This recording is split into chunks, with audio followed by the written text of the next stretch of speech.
Hello, my name is Natalie. My name is Bethany. I'm Laura.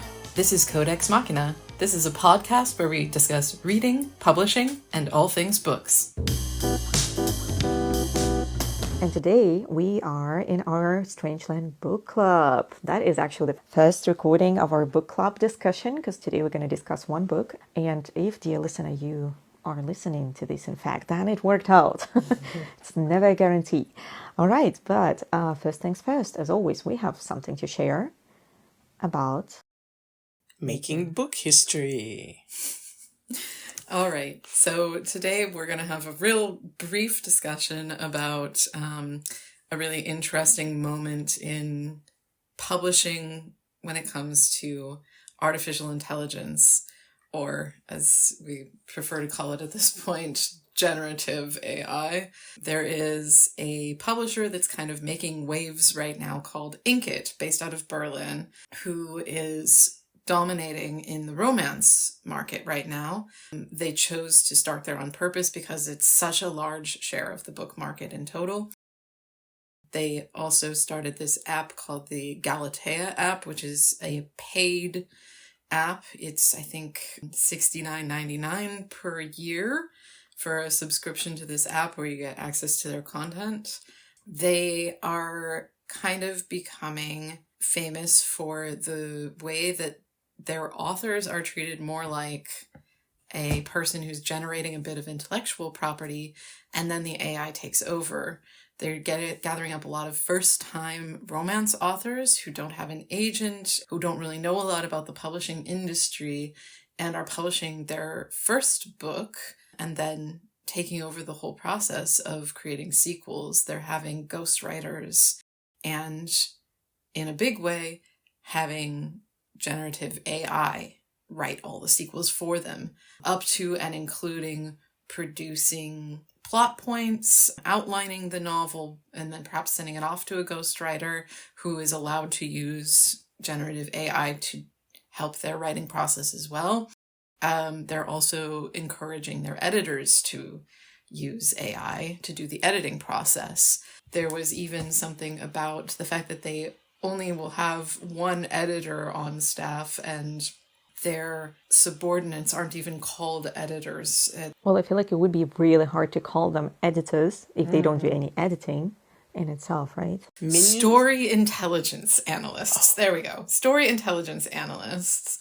And they themselves refer to them as content employees rather than editorial employees. So it's a really interesting case because they're very popular. They're getting a lot of money. They have a lot of readers. And the article that I was looking at that discussed all of these things was really highlighting an author who is actually working for a bank these days, isn't a writer at all, simply wrote a pandemic novel. Who amongst us hasn't written a pandemic novel, or at least tried to, sold it on to this company, and then didn't really have time to write the sequels herself. And, you know, because of the contract she had with them, they were allowed to do whatever they wanted with it from there. But she's making really good money on residuals. She's getting a pretty solid passive income from that. But I feel like there is always a question, would that apply to everyone, right? It feels like, well, there is that one ultra successful case. It does not mean that everybody else is going to have the same level of residuals. I guess there was still something in that particular novel that hit the mark, and people kept reading. Readers got interested. It is always good to hear that an author is paid enough, but at the same time, I feel like they are playing a game of just really flooding the market. Like, we're just going to create a lot of content so that people always have this like instant news story on their hands. But at the same time, is that really a way to go, so to say? I don't know. Yeah, I mean, and the article does go into a lot of these things. There's another really popular author that got their start on this app, left, and is publishing their work elsewhere now, because they actually consider themselves a writer and they care about their creative process, and they didn't like the amount of control that this company had over their work. So they left and went to a different publishing. I think they're self-publishing on Amazon now, actually. Or something like that. And there were plenty of authors who were asked by the person who wrote the article and who said they are not seeing that level of income. It's not a guarantee that you'll be that successful. And actually this app is paying their authors less than a traditional publisher does. Right. As far as percentage goes. Well, and I think it's clear in the article that, they're trying to talk new writers into, oh, come do this great thing, and then exploiting them a little bit with these writers not really understanding how the market works and how things work. And then they're not making the money that they're promised or they think they're going to get. And of course, Inkitt has their response to that. But obviously, I feel like these are topics I shouldn't talk about because it just makes me want to scream into the clouds. You also have to consider that a lot of the authors that are publishing through this platform maybe would not get picked up by a traditional publisher. They don't have the connections. They don't have an agent. Getting this kind of break in traditional publishing is a vanishingly rare concept, and it usually only comes about if you happen to know somebody who knows somebody. Whereas with this app, I really, really hate the phrase that the CEO is quoted as using, but calling it democratizing the process of publishing.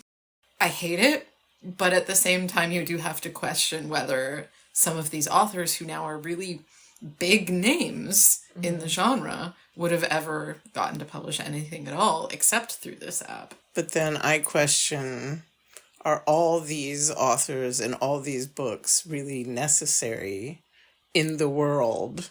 But then that makes me a bit of a book elitist, I suppose. I'm quality over quantity person. Well, you also have to really question, are these even books? Yeah. Like, if they weren't written by a human person and they weren't edited by a human person, they're text on a page, but are they books? That's a very philosophical question. Yeah. But it's one that the article raises. Yeah. And I feel like we could, and we probably should revisit this subject, because I feel like we can look at Leslie Howsam's definition of book here. We can examine the communication circuit and see how that fits in, because it kind of mushes every aspect together into one thing. And then there's no circuit, there's no anything, there's no people. Do humans even need to exist in this world? I don't know. We'll see. Yeah. I will mention the article is called The AI Romance Factory. It's on Bloomberg.com. Was written by Vahini Vara. This is the article we're discussing. I'm going to end us on this Making Book History segment on a quote from the article. If a business can not only discern a reader's real-time reactions to a text, but also use AI to quickly adapt it in response to those reactions, then that business might well conclude that literature should be a dynamic technological product, infinitely adaptable to a consumer's desires. And in that view, the traditional book, a static, human-authored document, starts to look like a relic. On that happy note, we're actually going to move on to discuss something probably nicer, something a bit more positive, at least in our response to this. And I feel like it's the book, the novel, where we all agree that it is not static is the word I would use. Yeah, it's something that definitely deserves to be studied, researched, discussed, and so on. And today we're talking about Piranesi by Susanna Clarke. It is her third novel. Second. Well, technically second novel, because these Ladies of Grace Adieu is a collection of short stories. She only has 2 novels. This is one of them. The other is Jonathan Strange and Mr. Norrell. Piranesi came out in 2020, so that was an exciting year. And I have to say, I feel like Piranesi kind of was a highlight for me, a reading highlight that year. Nothing came even close. I'm going to say in my lifetime. Nothing has come close, Yeah, as far as reading experience goes, this has been in my top 5 books ever in my life. Well, unfortunately, we try to limit ourselves, our talking time. So we're going to try to be short and kind of point out some specific aspects of the novel today. But I'm sure if you've read Piranesi, you know, like it could be a podcast of its own, just dedicated to this novel. Because even preparing to discuss this novel today, we kind of came across a lot of other observations, new things we would like to point out. And yeah, maybe we could begin with the cover. I mean, I think I wanted to do a little deep dive into... I always find different covers of different translations very interesting, and how other publishers in other countries like to redesign what our paratextual element is. And I noticed that Piranesi remains fairly consistent. You get the fawn on the plinth on the cover, which is, if you've read the book, you know the fawn statue is the character's favorite. What you get that changes are the font colors, the accent colors, and the background colors vary off and on. But really, the only differences or the only extra covers I've really seen are fan art imaginings of what it might look like. So I find it interesting that this book has stayed so consistent in just how it's presented to the world when it's been translated into 40 languages. So that's one of the things that I find so fascinating about the book, is how recognizable it is. You can go to any bookshop and you will find it immediately because you can recognize the cover so quickly. Mm-hmm. One of the things that I was kind of using in our transition is this idea of it being a non-static book, you know, because it doesn't change from place to place. The cover remains the same, for example, and yet I've never had anything but the most intense, brilliant conversations about this book. Mm-hmm. It has been a point of human connection for me in a way few other books have. I would put it up there with, like, I don't know, The Hobbit or The Lord of the Rings, as far as people's sheer enthusiasm for wanting to talk about it and being able to notice it right away. Right. I feel like there was, when it came out back in 2020, a lot of interest to the novel because it's the second novel after Jonathan Strange and Mr. Norrell, which is like a huge novel. Yeah. And then I remember when that came out. I worked at a bookstore at the time. It was a big deal. Yeah. It's like, and then there was like a 10-year, if not longer, break between the novels due to health condition of Susanna Clarke. And then suddenly Piranesi comes out and everyone is like, oh my God, what's it going to be? Is it going to be good? And it was more than that, even if you ask me. It's also, I feel like, incredibly different from Jonathan Strange. Yes. And I appreciate that because you don't... Like, I love Jonathan Strange, don't get me wrong. But I also feel like it's always an advantage when the author can perform, so to say, in different styles, do different things. However, I feel like there might have been a slight misplacement of this novel on the market at some point, because a lot of negative reviews came from the perspective of, oh, this is not a good detective story.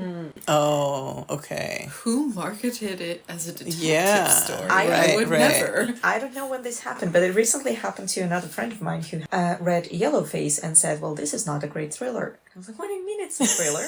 And she showed me the audiobook app where it literally was classified as a thriller. And now, I was like, this is AI. I know. that has AI written all over it. And I'm like, I totally get this kind of response. If you're going into something looking for a particular genre and you get something completely different, that is frustrating. However, I feel like with the covers of Susanna Clarke's Piranesi, it's really clear that it's going to be something else. At least I feel like the references to this sort of like classic literature, mythology, like the questioning of, you know, these kind of shadows on the walls of that cave. Anyways, so I remember there was a little bit of like negative feedback from people who I guess kind of misaligned what they were reading. And of course, if you look at the story of like, who's Piranesi? Why is he in the house? Has he, like, the first line of the synopsis here says, Piranesi lives in the house. Perhaps he always has. And that already gives us an idea. Well, perhaps he hasn't. And that's, I guess, what a lot of people were looking for, investigation. Like, who is Piranesi? What is the house? what happened and how and what's going on. And this is not the questions the book really answers. Oh, it kind of does, but this is not what the book is about, I guess, for me. You know, spoilers, wasn't he an investigative journalist in the beginning? Yes. And yes. he is using the process of, you know, all throughout the book, he is investigating himself through his journal entries. So it is a bit of a detective book in the end. It is, but it is a non-conventional one, I guess you would say, right? It's more introspective. Very much more. Yeah. As far as that. And I will call it a reader's book. It's definitely, I think it's centered towards a reader experience more than anything else. And I think the feelings it evokes and how it affects readers, I think that's ends up being why it's so viable for discussion, why so many people are eager to discuss it. Because, again, I will say, how many books evoke such an experience? And, you know, there's a lot of good literature out there. There's a lot of books I like, but very few just kind of touch this feeling that I think Piranesi gives readers. Absolutely. It's an exploration of self in complete isolation, and everyone's going to have their own journey with that as they read. And I feel like for me, that's my highlight forever with this book. And to this day, like it's been 5 years now. And I, to this moment, remember this kind of like feeling I had as a reader. Spoiler alert, I guess we should have announced this from the beginning. We're going to spoil things because we're discussing the entirety of the novel. When Piranesi is kind of nearing towards the end of his investigation, he left the house in a way. Did he ever really completely leave the house? Is the house in his head now? Like it's a different thing. Wow. But when he's back in the world as we know it, let's call it that, and we now know his previous identity, who he was before he ended up in the house, and it changed him. And he says, well, the thing is, people say, like, I'm Matthew Sorensen, I'm like this investigative journalist, but he's like, the problem is, like, I'm not him, but I'm also not Piranesi anymore. Because now, knowing what happened to me, knowing the experiences I have got, I am someone else, I am someone third. And that moment of, like, to me, it was like, this is a book of like identity and memory, how what we know and what we remember shapes who we are. And this is, yet again, not a static form. And I think for me, that really kind of takes my reader experience with the book. I think initially when Bethany and I are in a book club and we read it for book club, I think back not long after it came out. It was when it was being discussed for the Women's Prize for Fiction, but it hadn't won yet. And I think then I really saw it. I mean, I think coupled with the isolation of lockdown and the pandemic, this very clear aspect of how it relates to kind of mental illness and the loneliness and the feelings that. But this time, as I kind of glanced over it for our discussion today, and having had the last year being in a flare-up of a chronic illness, I'm really starting to see how much it evokes this idea of being sick, how, you know, your body is the house and how the house provides, but it also imprisons you, and that your glimpses of the world are from the house. And, you know, this feeling, I identified it with it so much, on this sense of being someone with an illness and how it evokes this feeling of illness, and even the different identities. You know, you are who you are before the illness, during the illness, and then after the illness. It changes you into all these different aspects and personalities. And I think, you know, she did a great job with that, from my reader perspective. Yeah, well, and that's the thing that's wonderful about this book, and that's what Nat was just saying as well, was you get something different every time you read it. It's it's a conversation between the writer and the reader, and that's what a great book is. That's what literature is. That's why it can't be replaced by AI. You can't be in a conversation with no one.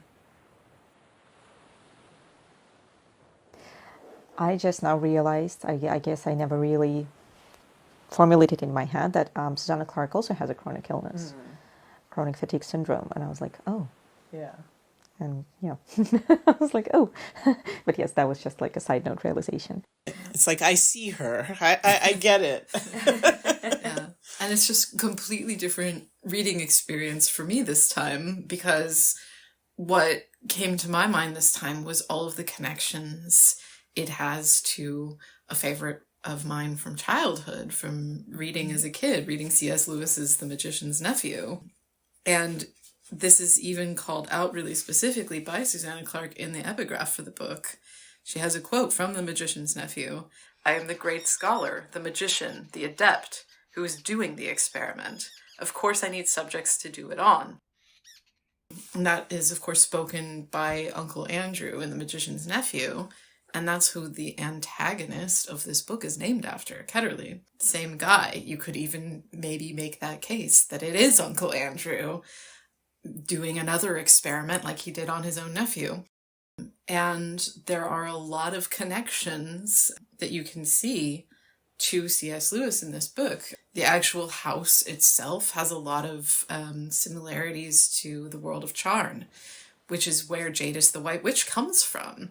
And Piranesi's sense of innocent curiosity about these statues. I see it in book review after book review about Piranesi. It's like, oh, it's so cute how he personifies these statues and really thinks of them as characters in this world that he interacts with. In Charn, they were real people who were actually frozen in time. And there is a character who wakes one of them up, and that's the White Witch. And there's this really interesting way you can look at this book and think, in Charn, it was very foreboding. It was terrible to think of one of these statues waking up. And Piranesi's relationship is so different.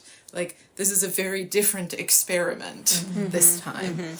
The fawn that we mentioned being on the cover, is that not Mr. Tumnus? Absolutely. And so I'm having all of these, my synapses are firing, and I'm remembering this other book that I read as a kid and that I loved so much, and it's giving me this sense of nostalgia about Piranesi that, this is a new book. Why should I be experiencing nostalgia? But it's there now. And this is why I feel like having the font on the cover and all the columns is really, really important, because I think we have in the pocket edition only one on the front, but in the hardcovers with the super paperback, or what's it called, with a paper jacket, if you take it off, you see that the full cover is basically columns, right? So that also kind of adds to this image of, for me, that has always been like this kind of image of a museum of historical half-ruined remnants of something.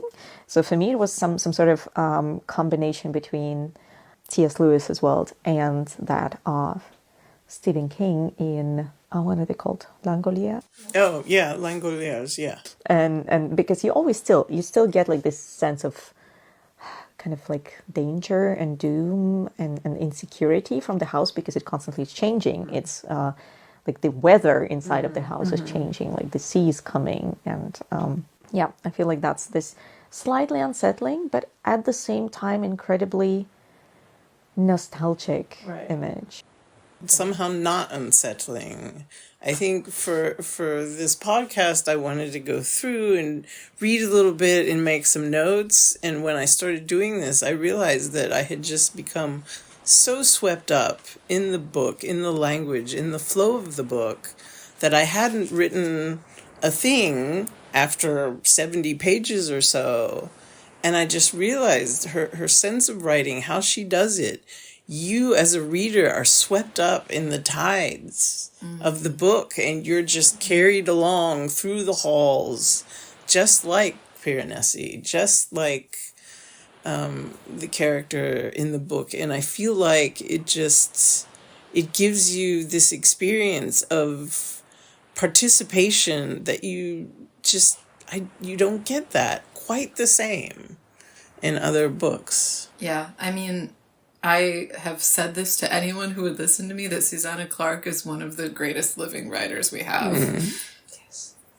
Whatever she does, everything she does is just perfect. Yeah, and I'm like, we have this whole thing going on where it's we need new content, we need more books, we need this AI driven, algorithm to write books for us so we can get more books on the market faster. And I'm like, Susanna Clarke has written 2 novels, and both of them are some of the best books I've ever read in my life. I would rather reread Piranesi than read anything produced by AI generation. And it's not because I don't want to read new things. It's because this book is superb. Yes. Contains multitudes. Absolutely. Absolutely. It's making me want to reread The Magician's Nephew. How big is this one? How long is it? How long is The Magician's? It's short. It's a book for kids. Okay. It's not so big.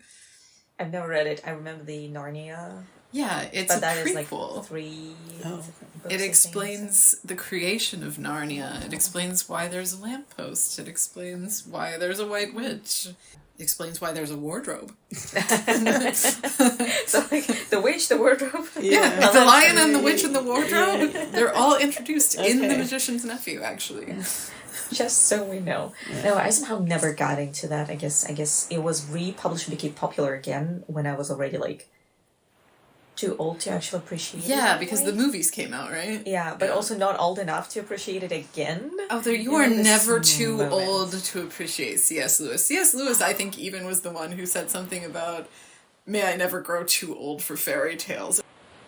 I just remember when a friend of mine, she was a bit younger, she was 5 years younger, and she got like the books, the Narnia books all in one. And I took it and started reading it, and I was like, I can't stand it. I was like, I'm not enjoying this. Everything about it annoys me. The simplicity of language. It was in translation though, so I don't know. Maybe that was the translation issue as well. And I was like, you know what? Maybe not. Maybe that's like, maybe that is something we will discuss in our Strangeland book club. Yes. One day. Some future episode. Because I feel like now I am more kind of like open and understanding to the books. Thank you so much for this short but invigorating discussion. We know that we could go on forever. I mean, I really want to crack open the book and start quoting passages and talking about different literary theory of things, but I'm trying really hard to restrain myself. Maybe if we get too many requests to continue this discussion, we will. We'll see. So leave what is it, like, comment, subscribe, and all that stuff. But yes, thank you for joining us for this short but pleasant discussion. And maybe let us know what your reader experience with Piranesi is. Thanks for joining us. See you next time. Bye. bye-bye.